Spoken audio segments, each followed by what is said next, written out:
Abah Aus Qaddasallahu sirrah. Wakil Talqin Syekh Mursyid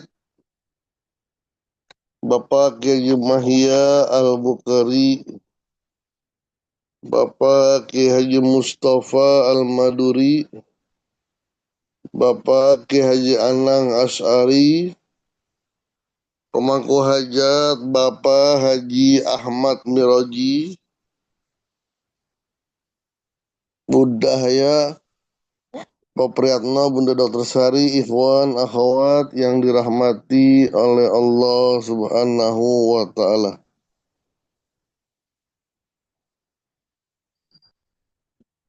Ada kisah menarik tentang seorang sufi besar bernama Abu Nuwas. Orang sering menyebutnya Abu Nawas. Dan kebanyakan kita mengenal beliau sosok jenaka.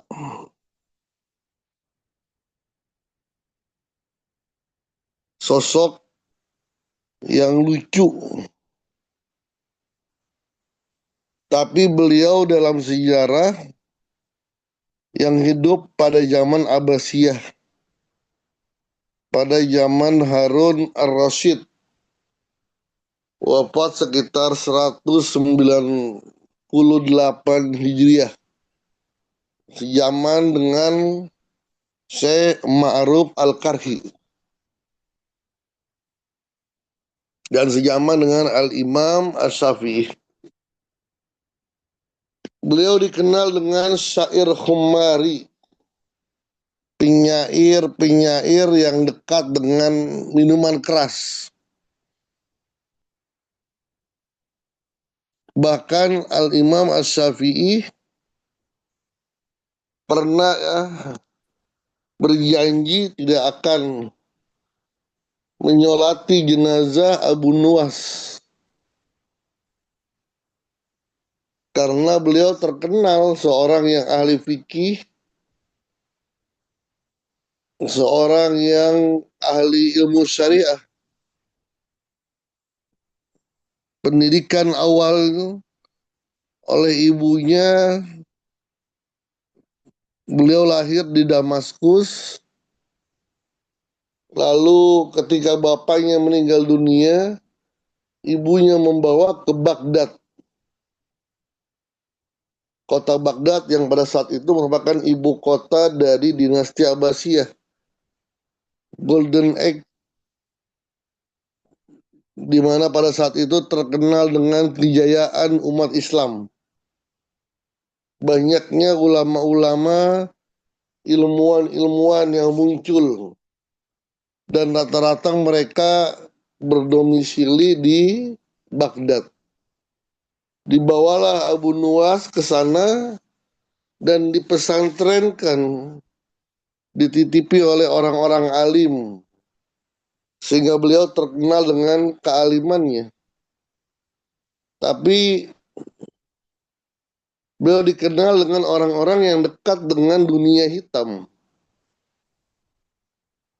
Ada syair yang beliau tulis, dan inilah yang dipahami tentang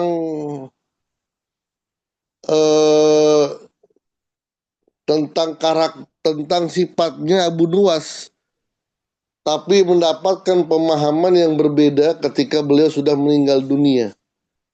Dalam ilmu balago disebut dengan at-tauriyah, sesuatu yang memiliki dua pemahaman.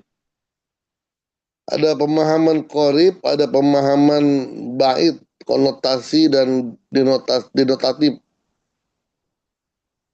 Dan yang dimaksud adalah pemahaman yang bait, yang jauh. Jadi banyak orang yang salah memahami syair-syair beliau. Barulah sadar ketika beliau wafat, ternyata syair itu merupakan nasihat bagi ulama-ulama pada saatnya.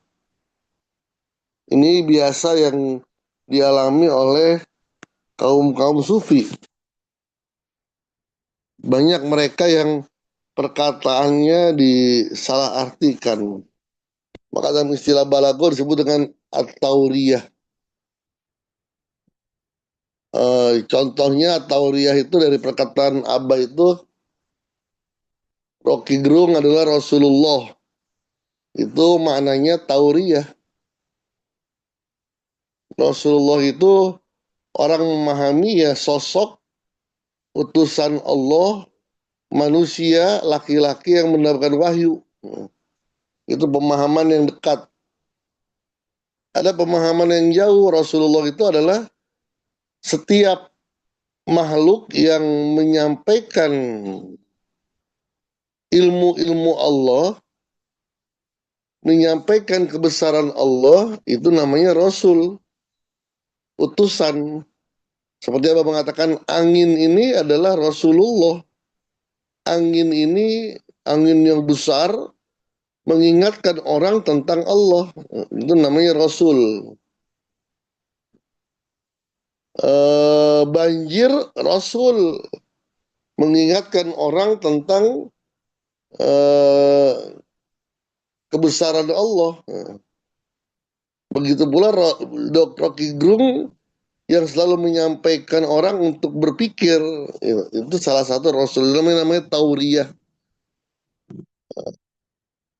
Imam Mahdi, orang memahami Imam Mahdi itu Anies adalah Imam Mahdi. Ya. Imam Mahdi itu adalah orang yang muncul memerangi Nabi Isa, memerangi Dajjal di akhir zaman.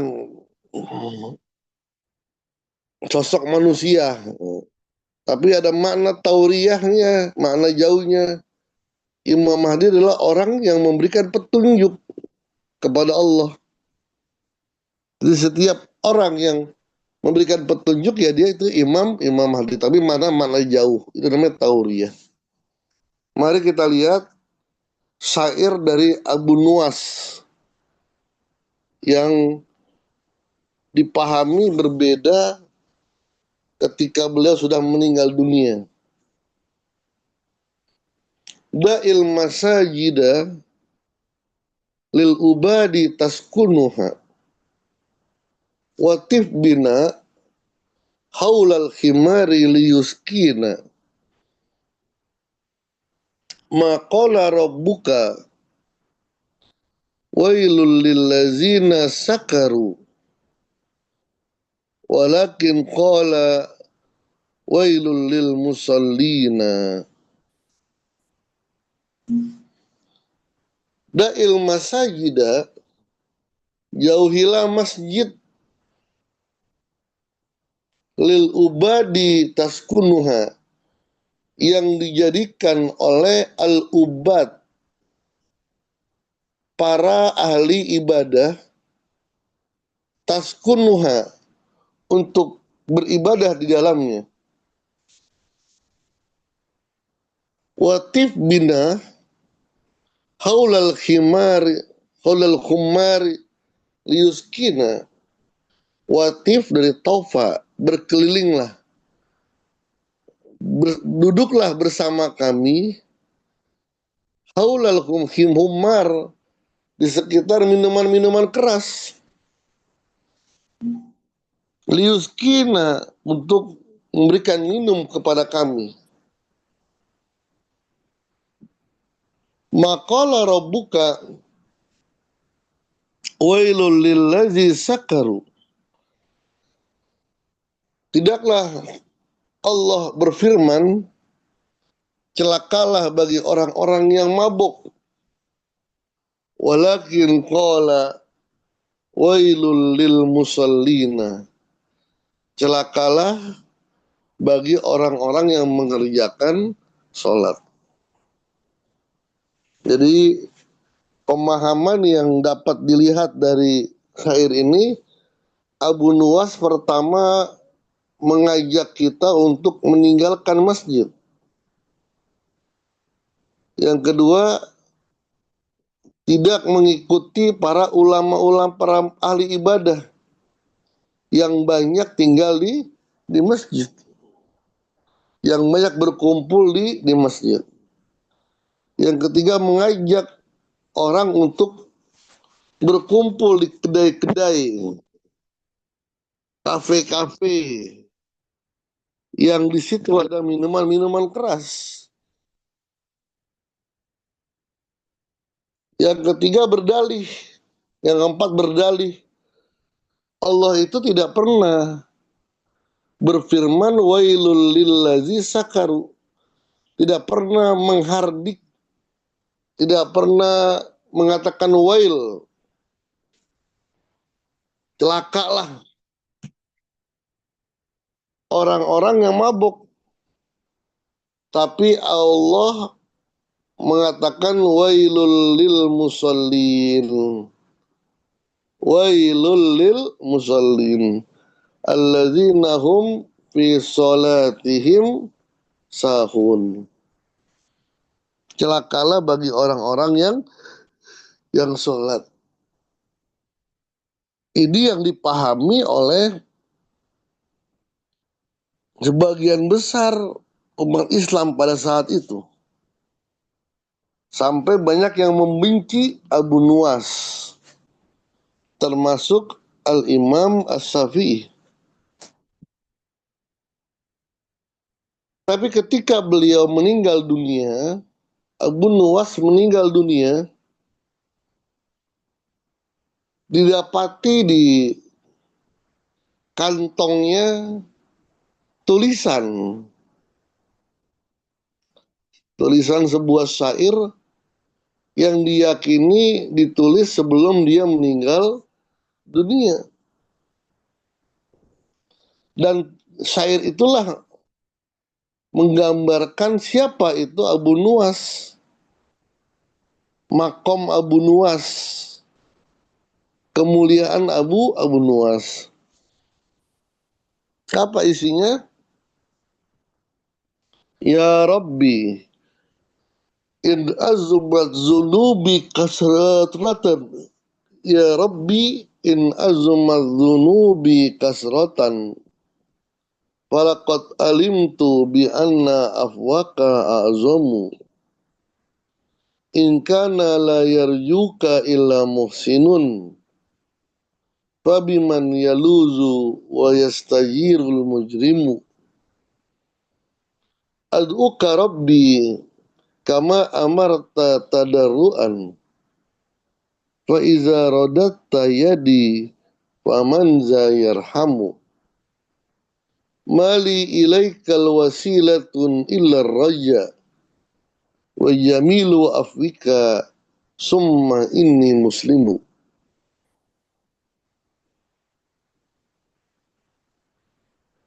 Ya Rabbi in azuma zunubi kasratan.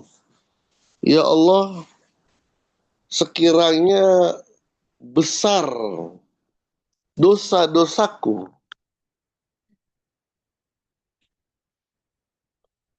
akan tetapi aku mengetahui bi anna afwaka azamu. Tapi aku mengetahui dan meyakini bahwa ampunanmu jauh lebih besar. In kana la yaryuka illa muhsinun, jikalah tidak pantas orang berharap kepadamu, berharap kasih sayangmu, berharap rahmatmu, berharap ampunanmu kecuali orang-orang yang baik. Fabiman yaluzu wa yastajiru mujrimu.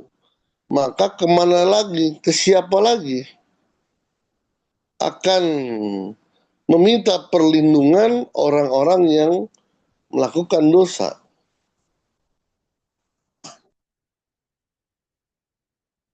Ad'uka Rabbi kama amartani tadarruan. Aku memohon kepadamu sebagaimana engkau perintahkan.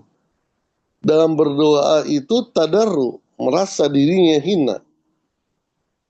Kalaulah in rodat tayadi, kalau engkau menolak permintaanku, siapa lagi yang akan mengabulkan permintaanku? Mali ilaikal wasilatu illa raja. Aku tidak ada perantara modal untuk mendapatkan dirimu kecuali arroja, pengharapan saja. Dan ampunanmu atas segala kesalahanku, summa ini muslimun, dan ketahuilah aku ini seorang muslim. Ini yang syair ini dipahami memiliki tingkat ma'rifah yang luar biasa. Pertama, seseorang itu memang harus mengakui bahwa bukan orang yang baik, orang yang suci. Sebagaimana malaikat yang mengatakan ma'abattuka haqqa ibadati. Malaikat mengatakan, ya Allah, kami belum mampu beribadah sebenar-benarnya. Itu malaikat. Saking besarnya karunia Allah yang belum bisa dibayar dengan ibadah kita. Atau seperti perkataannya si Abdul Qadir, Dunubi kamau jilbahri balhiya aksaru. Kami sinil jibali balhiya akbaru. Dosaku begitu besar. Oke, singkatnya, ini ingkana layar juga ila musinun, dan beliau meyakini tidak ada yang bisa memberikan rahmat ampunan kecuali Allah. La ilaha illallah. Yang ketiga, modal utama seseorang hamba sampai kepada Allah bukan dengan amalnya ternyata, tapi dengan kekuatan ar-rojanya. Dengan ar-roja, dengan penuh pengharapan, sampailah dia mendapatkan kedudukan usul kepada Allah Subhanahu wa Ta'ala. Melihat ini, Imam As-Syafi'i dikatakan wabaka bukaan sadida. Nangis sebesar-besarnya, segede-gedenya, terseduh-seduhnya, menyesali suuzonnya kepada seorang yang dekat-dekat dengan Allah Subhanahu wa Ta'ala. Jadi pelajarannya, ya banyak nih orang-orang seperti ini gitu, yang secara zahir mungkin orang-orang yang biasa-biasa saja, tapi dialah orang-orang yang dipilih oleh Allah Subhanahu wa Ta'ala. Wallahu alam bisawab. Assalamualaikum warahmatullahi wabarakatuh.